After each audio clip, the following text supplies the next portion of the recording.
gentlemen, welcome back to Walk the Block. We are navigating digital finance all together here. My name is Zenith. I will be your host for the evening. And tonight, yes, we are talking about some various legal happenings, whether it's the law or illegals doing things to them. By that, I mean criminals.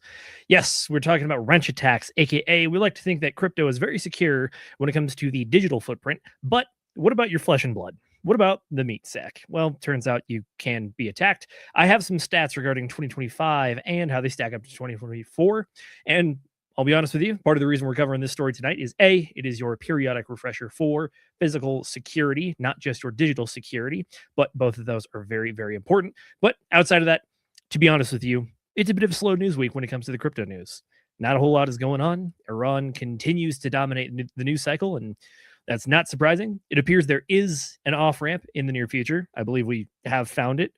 Whether or not we're going to take it, that's the the next question. There's definitely been some debate on that one from both sides. But also, on top of that, we have a bit of a market update because, well, if Iran's cooling off, then that means that we should be entering a more stable business environment theoretically, and that means a more stable investing environment. So things like, I don't know, the S&P 500, crypto, gold, oil prices, they should stabilize to some degree. We'll be taking a look at the charts to see what is going on with that. But before we do that, ladies and gentlemen, if you're interested in getting more even insider access to what's going on over here at Walk the Block, join our private Telegram. You can get there by going over to walktheblockndf.com, finding the membership tab, and that is where you can find that. Alrighty, with that being said, let's get into the news. So, coming to us from Cointelegraph. Thank you, Marley. Here we go. Bitcoin rally extends towards 73K despite concerning U.S. economic data. I wonder what the economic data could be. Key takeaways. Hit 72,000s as a rising recession odds and a weak US dollar boosted the appeal of scarce financial assets.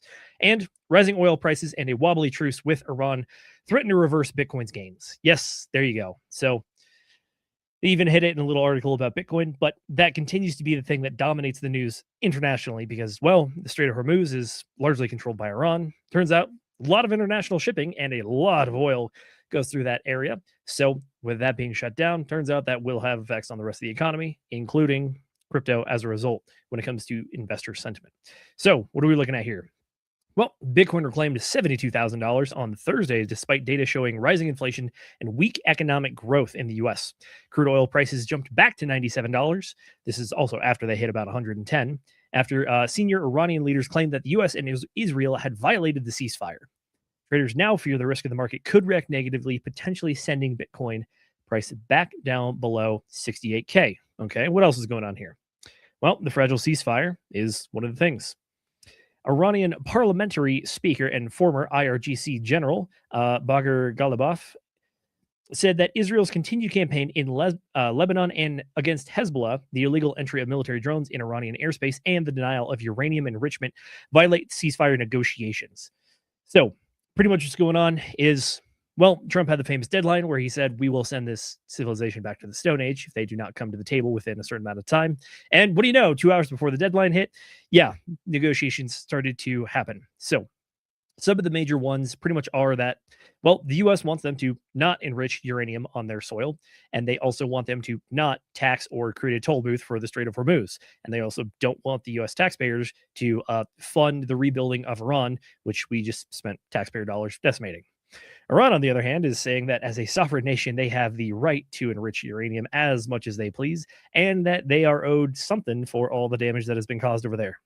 On top of that, there is discussion about the kind of the cursory actors that are on the fringes of each of the nations. When it comes to the US, this is going to be stuff like our allies, NATO, and when it comes to Iran, it's going to be all the proxy groups that they have their hands involved with. So the question gets really murky around that, and that's what we see as the main argument right now, which is like, hey, we set a ceasefire, but some of the people we care about are still being attacked by some of the people that you might care about. And it's like, okay, I guess. Well, time will tell if that falls through, but we'll just have to wait and see. The big news story takeaway from this one is things are settling down. Last week over on DJ Roundtable with Will, I was talking about how we're actually deploying A-10s and B-52s to theater to act as, well, weapons delivery systems. So as a result, that kind of was bringing up tensions, being like, oh, this is not ending anytime soon, even though there is technically the 60-day period on the War Powers Act on the president where he has to go to Congress to declare war before doing stuff. But that's a whole rabbit hole for another day that we don't want to get into now. But again, the takeaway, it was ramping up, and now it appears we're starting to cool off. With things cooling off, what that means is that oil, energy prices, one of the number one driver of prices and cost for everything in the world, should be stabilizing to a degree.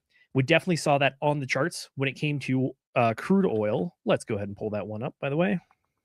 Boop. So, yes, last I spoke with you guys, we were sitting around here, I believe. Now, we had a massive red candle going all the way from 116 down to 91, but realistically leveling off at about $97.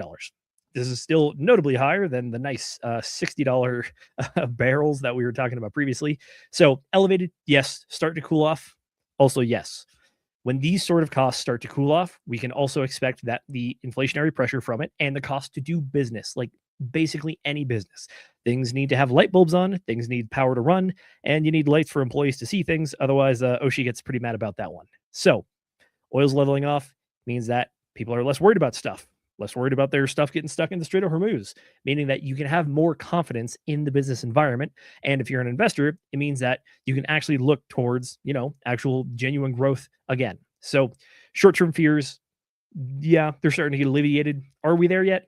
Not yet. So please keep that in mind and try to track it when you can. Outside of that, looking over at crypto, yet again, we were still sitting in the teens. Small boost up right along the same time that the oil prices fell on the 8th of April, but we are still very much depressed when it comes to crypto world. As far as everything going on in crypto world, well, let's take a look at that actually. Where is my Bitcoin? There you are. All right, so we're currently sitting at about $72,000. We are on day 63 of a cycle, and we are sitting above our 20 and 50-day moving average. We actually have a very unique situation going on here. It's not for very long, but if you look, our moving averages, the orange line and the yellow line, they're pretty much mirroring each other for multiple days. Typically, they usually just have these moments where they cross, but now we're actually kind of getting them overlapping, which doesn't really mean anything, not especially. Is it an interesting phenomenon to look at the chart? I happen to think so. So with that being said, $72,000 Bitcoin, what does that mean? Well, it means that if we were looking for a cycle low after this $65,000 Bitcoin, well, those fears have been alleviated to a degree. With our cycle high coming to us on day 39, it means that we can expect, on average, the cycle to go beyond 60 days. Well, we're on day 63 right now, so it means that there's a possibility we could be looking for a cycle low in the near future, possibly even within the next 7 to 10 days. That is a pretty realistic timeline based on the math that I've done for this. Your standard deviation for this stuff is usually about like 9 days either direction, so 66% of your cycles are going to happen between 50 and 60 days or 50 and 70 days. And well, we're right in that sweet spot window. Okay. What does that look like as possibilities? Well, possibility number one, the cycle low is already in. We just don't know it yet. That could be this cycle low right here of 65,000. That is an option. If that is the case, then that's actually some good news for crypto folks because it means that we didn't have another down cycle. In fact, we had a bit of an up cycle after the massive dump previously. And that would mean that we're on day 12 with a day 11 high so far. That would be pretty bullish in my personal opinion.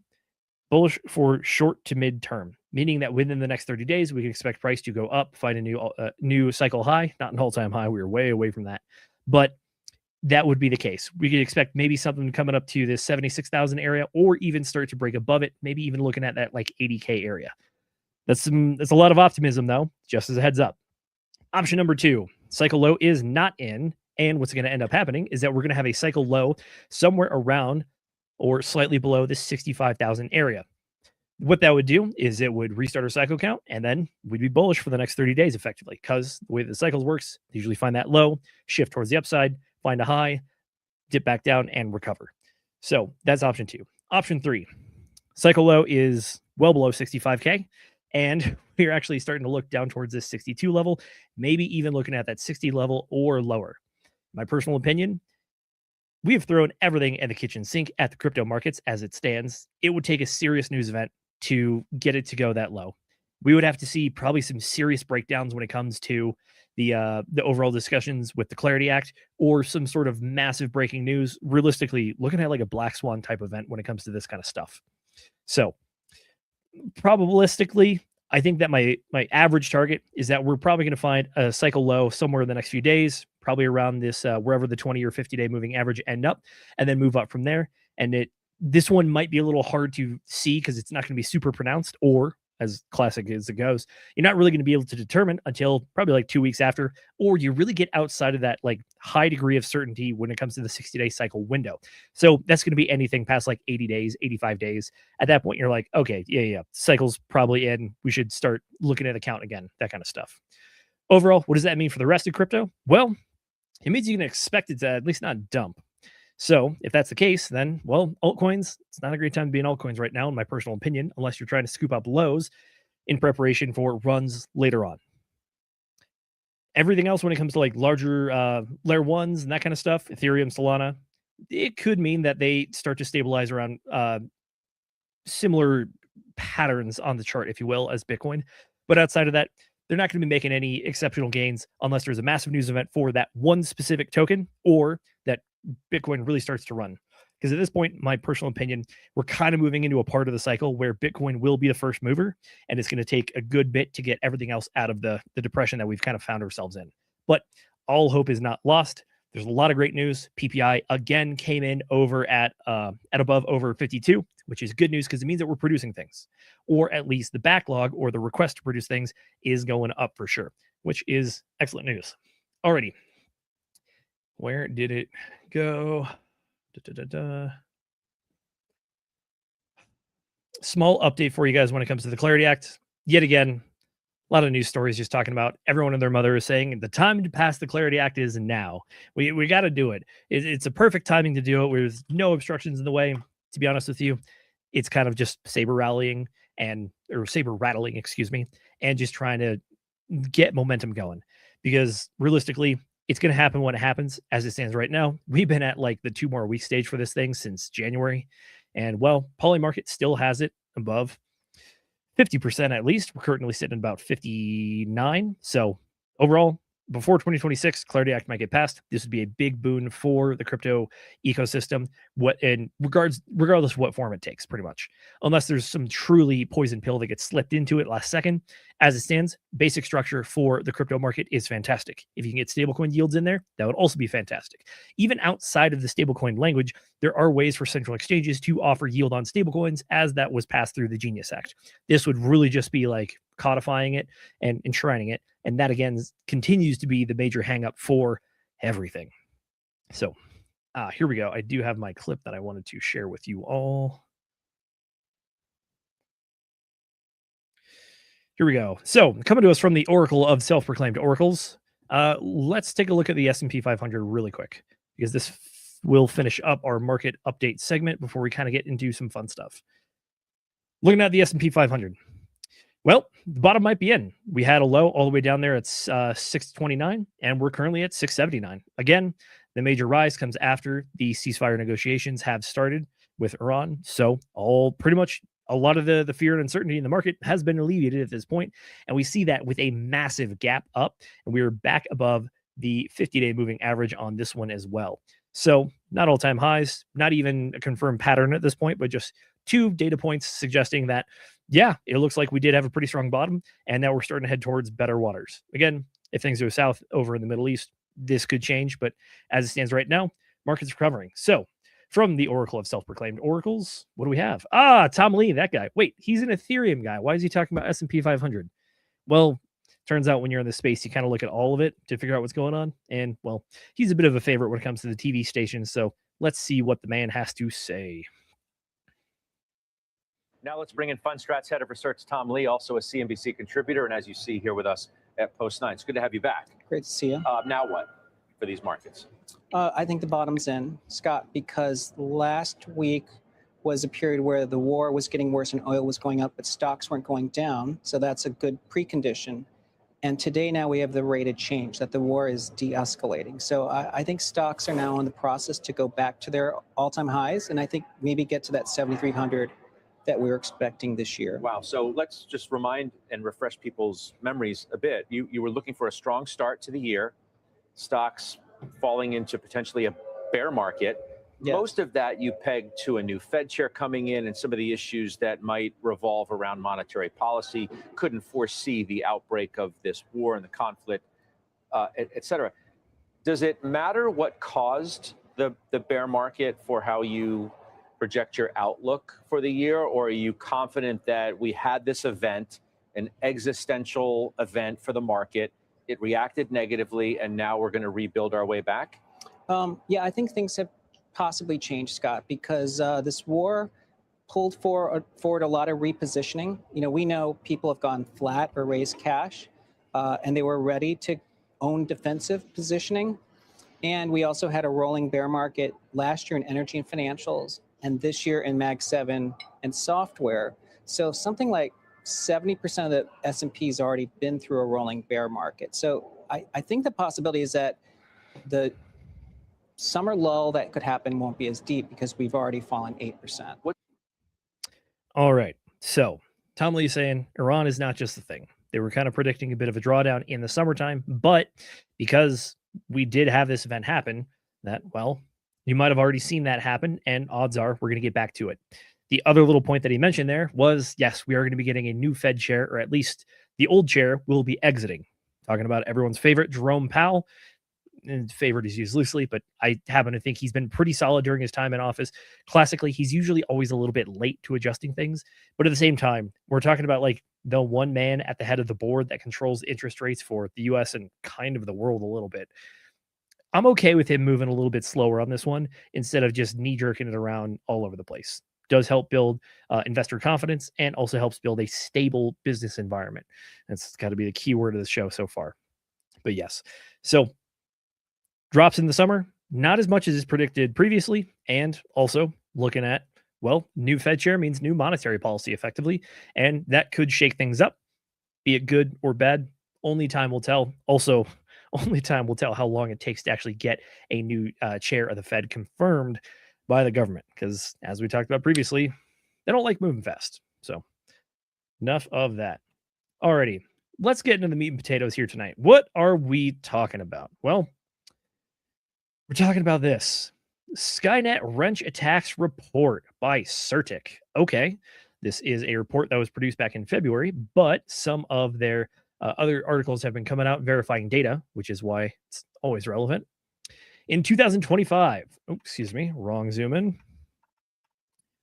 2025, wrench attacks unfortunately crossed a critical threshold. What was once treated as an edge case risk has become a structural threat to digital asset ownership. Attacks are no longer acting opportunistically. They're operating as organized transnational groups that combine OSINT-driven targeting, social engineering, and extreme physical violence to extract private keys. This report documents 72 verified physical coercion incidents worldwide, a 75% increase compared to 2024.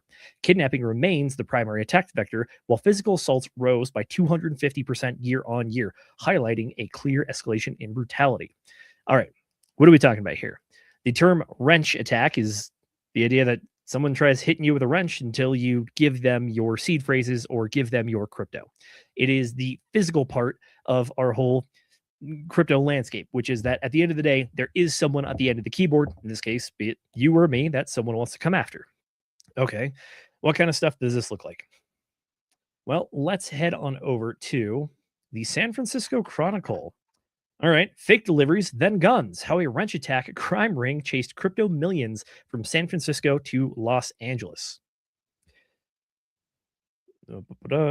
Documents obtained by the Chronicle reveal evidence that police say links 3 attempted armed crypto robberies in the Bay Area and Los Angeles in December to a harrowing home invasion a month earlier, in which a San Francisco man was drained of $13 million worth of digital currency after members of the crime ring ordered pizzas to his home before binding him with duct tape, pistol whipping, and threatening to cut off his fingers.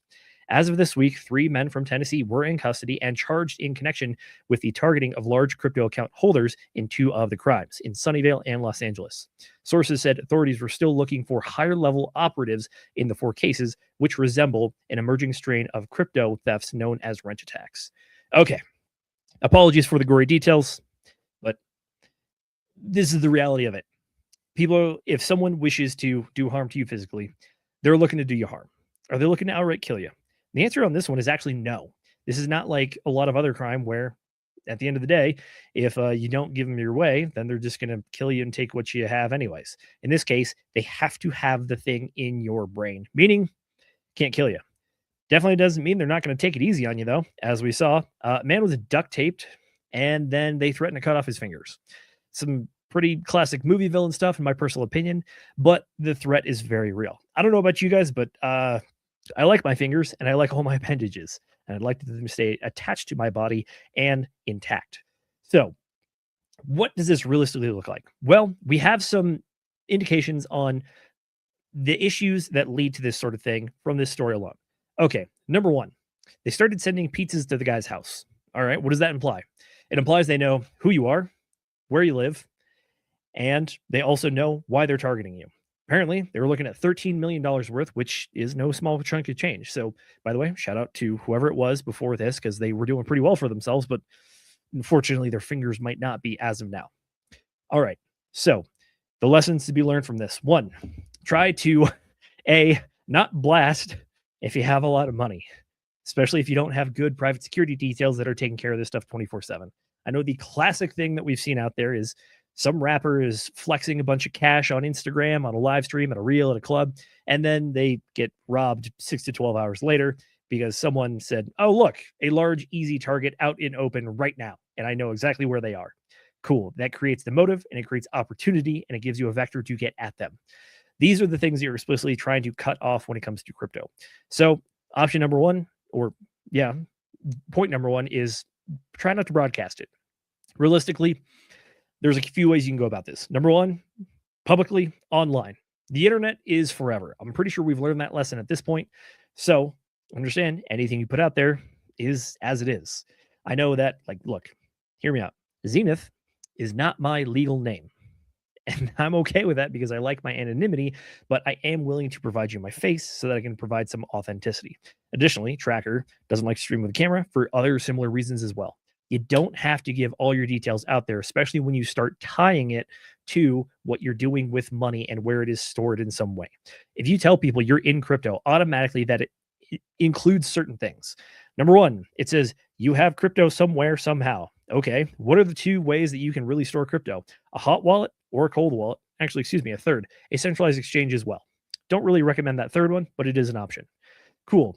Two of those things, the hot wallet and the cold wallet, require you to input a password of various degrees and the two-factor authentication that comes with it. Password and two-factor authentication is great for preventing people out on the web from trying to access your wallets, but at the same time, you kind of are the central point of failure. So that's why physical security is important when it comes to this attack vector. Number three, the centralized exchange. Well, very similar thing here. You need the password and two-factor authentication, but at the same time, understand that the other two are pretty much tied to your machine or whatever thing has the keys inside of it. A centralized exchange realistically is just your email, a password, and whatever form of two-factor authentication you can have. Cell phones are easily spoofable. Same with emails. Again, just email and password. So those are the vectors that you don't even have to open the physical opportunity to. You can do it electronically and digitally. The wrench attack, is this a little bit played up? Yes, it is. But at the same time, this kind of just comes back down to basic security stuff. And I'm not even talking about crypto security, just basic security stuff. Like, don't blast who you are, where you live, personal information, that kind of details. If people are a little too interested in these details about you and you don't really know them that well, odds are they're probably phishing. It can be done in person. That's called social engineering, where you're trying to trick someone into believing that you are someone that you are not in order to get access to information that you are not supposed to give out, that sort of way. A lot of this probably sounds very familiar if you're in the corporate world, because this is a lot of the training that you go through. Businesses don't like random people coming inside their offices trying to snoop through their files, and they don't like those people trying to cozy up to their employees and buy them a beer at the bar and be like, oh, hey, I'm in that other department. I left my keys on my desk. Can you let me into the building? That kind of stuff. So let's go through the stats real quick when it comes to the old wrench attacks. So coming to us from Certic, looking at 2025, we had 72 incidents. In 2024, we had 41. Total estimated losses for 2025 were $40 million. In 2024 was $28 million. Okay, that is a notable rise, but keep in mind, we're talking about going from 41 to 72. In a world of 8 billion people, and where we're measuring internationally, These are still very, very, very low metrics, but at the same time, it is real. I happen to think that the other article kind of blows it a little out of proportion with being like, this is the new attack vector. They're coming to your house to get your crypto. No, again, unless you're a colossal whale with terrible security and publicly broadcasting this stuff, odds are you're not going to be targeted. But at the same time, an ounce of prevention is worth a pound of cure. So in this case, take a few minutes to make sure that you're not blasting out this information, that kind of stuff. Other interesting note here. Where did it happen? Well, we're seeing that this has been largely regional. Wrench attacks in the US were actually down for the year. Looking at 2025 versus previous years, we saw 8 in the US, 9 total in North America. And previously, we saw 15 in North America and in the US combined. So overall, it did go down year over year. But again, the numbers are so small that the data gets skewed very easily. What is interesting here, though, is that, well, we have to give a special shout out to France because they alone accounted for 40% of all of the wrench attacks in 2025. Okay. Europe accounted for 40%. France was number 1 at 19 of those. So overall, it doesn't look great when it comes to being in Europe for this kind of stuff. But at the same time, the numbers are relatively low, so you can feel relatively secure. But still, I think it's best to kind of cover your butt. Again, nothing we say on the channel is financial advice, but a little bit of security advice. There you go. Alrighty. So to recap, don't blast your information.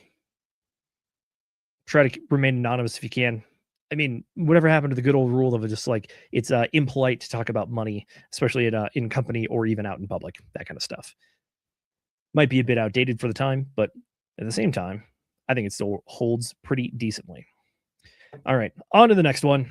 What do we have next? Well, slow news week, but if you're a bit of a legal nerd like I am, well, we do have some information. The DOJ is actually taking action against some crypto firms when it comes to manipulation scandals. The US DOJ has charged 10 executives and staff members with 4 different crypto market making firms, Gotbit, Vortex, Antier, and Contrarian, with manipulating token trading volume and prices through wash trading.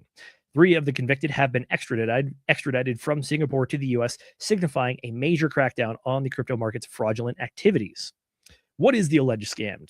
The indictment states that the firms were doing wash trades, a type of crypto manipulation where a trader buys and sells the same security accordingly to create artificial trading activity and operating it to mislead other investors about the price or volume of the security. The Department of Justice alleges that Gotbit, for instance, conducted wash trades involving millions of dollars and received tens of millions in proceeds from the wash trading. So if you've been following some of the other stories we've been talking about, well, there was some real sketchy activity going on with people trying to manipulate price and then use the options market to make even more gains before rebuying back up all the crypto they sold to initially dump the price. This is along the same vein as that. Specifically going after wash trades. Wash trades is a technical term for pretty much folks that are familiar with some tax saving strategies, which are legal, by the way. You can have a wash trade or a wash sale. Pretty much you just capture some losses by selling on the end of the year, buying at the beginning of the year to show that you technically had a loss for the year that will give you some tax savings. Again, if you're going to talk to taxes, talk to a certified CPA, please. And by the way, tax day is coming up April 15th. So if you have not done so already, get your taxes in. It's good to do so you don't have, people coming after you. What's going on here, though? The wash trading is specifically designed to manipulate investor data to mislead people in order to take advantage of them. That's the part that is truly illegal. It's not just capturing losses for a tax-saving strategy. It's doing so to manipulate the markets with intention of capitalizing on it and misleading investors. Or the other word for this is we just call it good old-fashioned fraud. So there's that. What's interesting about the story is that this is a nice little data point in the current year where we have the new SEC, we have the DOJ under Donald Trump and his administration, which are largely crypto friendly. But at the same time, stuff like this shows that, yes, you can have a crypto friendly environment and administration while at the same time still pursuing bad actors. Just because you like crypto doesn't mean you want it to be the wild, wild west. That is why, that's my personal opinion, is that I'm in favor of stuff like the Genius Act and the Clarity Act, which are providing base rules for the crypto environment. And yes, bad actors will still be punished. I think this is especially important because having the rule of law is very, very important when it comes to having free and open and fair markets. If you don't have enforcement, you have the Wild West, and you have some real street justice going on and some real outlaw stuff, which is not what we want in crypto. The crypto industry has gotten a pretty bad rep under the Gary Gensler SEC, where they kind of conducted witch hunts left and right. And I believe the favorite line from Gigi himself was that crypto is full of scamsters, fraudsters, and hucksters. I'm here to tell you that, sure, there's always bad actors in every industry. Crypto is the cutting edge of money and the ability to transact money internationally, instantaneously, and mostly anonymously. So, yeah, bad actors were drawn to that. But at the same time, the enforcement mechanisms have been getting better at this. So it's not like some massive den of hive of scum and villainy, to use the Star Wars quote there. But at the same time, you can have enforcement and you can also have eased regulations to allow people to build and invest and really work towards the future. So that's what we're seeing with this one. Next one we're coming to us from AI Invest. I hope it's not AI. Oh, it is AI. Never mind. We're skipping that one. Tell you what, I'm going to hit you with a bit of a fun story, actually. Slightly off topic. I know we've been talking about a lot of some really dark stuff here. Iran war, wrench attacks, scams, that kind of stuff. But there is some cool stuff going on with the world. Artemis 2, the rocket ship that is going to the moon, is due actually back relatively soon. 10-day mission is due to conclude on Friday with 4 of the astronauts to make their re-entry and splashdown into the Pacific Ocean. The first crewed lunar mission in more than half a century is headed back to Earth after completing its historic trip around the moon. The 4-member crew are spending their last full day in space preparing for a re-entry. 10-day mission is due to conclude on Friday with the Orion spacecraft, which, by the way, I think happens to look pretty cool. They have the initial assembly of the boosters and the fuel tanks going up. We have our actual spacecraft here, and we have the re-entry module. They got a big little heat shield on the bottom, and yep, they're facing the wrong way because they're going to be landing on that bottom after piercing through the atmosphere. Is this crypto related? No. Is it cool? Also, yes, and it's a bit of a refresher to kind of light the moods after a bit of a dour stream here. But at the same time, though, the reminder again, yes, we've had a slow news week when it comes to crypto, but at the same time, crypto prices have been stabilizing. That's good news when it comes to the investing ecosystem because it means that, well, at least a local or possibly even a 4-year cycle low could be in. I happen to think if you're still going on 4-year cycle theory, you're still looking at the end of 2026 for your actual like macro cycle low. But overall, this is a bit of the stemming of the bleeding and is providing some optimism for a potential pump here in the near future. And if you're part of the extended cycle or even the macro environment is what drives the crypto market instead, if you're part of that camp, this is something that you're kind of looking at, which is like this might be the lull that we are looking at. We saw the 50% correction in 2021 between our two tops, and well, this is our 50% correction for this one. So a lot of theories out there. 4-year cycle appears to still be the one leading the pack here at the highest probability because, well, we had the timing hit, we had the all-time high hit, and we've had the drop off since then. Going to have to get a little bit more to discredit all of the other stuff, but again, time will only tell, and we'll be with you the entire way. Which, by the way, folks, if you want to stay with us even more than we are here tonight, head on over to the website, walktheblockndf.com. Over there, you can find the membership page, and you can sign up to get inside our private Telegram, where we have our ongoing chat where we post the latest and greatest with all of our research and discussion and answer all of your questions, because the goal here is to get everybody up to speed as quickly as possible so that you can start operating in the space and start working together and sharing great research and great insights and possible strategies, as well as honing your own strategy. Nothing we say here is financial advice, but we want to help people understand what's going on with the crypto market, the potential, and all the potential gains out of it. So over here, we like to say that the waters get rough, so don't sail through them alone. Come join us as we navigate digital finance together. Private mentorship, exclusive live streams, Q&A. Go from beginner to intermediate to expert with us. When we all work together, we can all win together. With that being said, ladies and gentlemen, that is all I have for you this evening. We will continue to watch the Clarity Act, the Iran war, oil markets, the gold market, which, by the way, $4,700, stabilizing, and everything else in between all of that. So with that being said, we'll catch you guys next week here on the live stream, Thursday nights at 9 p.m. Eastern time. And we'll catch all of our excellent members inside the Telegram. Look forward to hearing all you guys. If you have any good comments or notes from the show or any good memes, send them over. And for all my Artemis 2 space fans, I'll see you guys on a Kerbal Space program tonight, possibly. So, with that being said, ladies and gentlemen, I will see you guys next week. Have a fantastic week. Good night.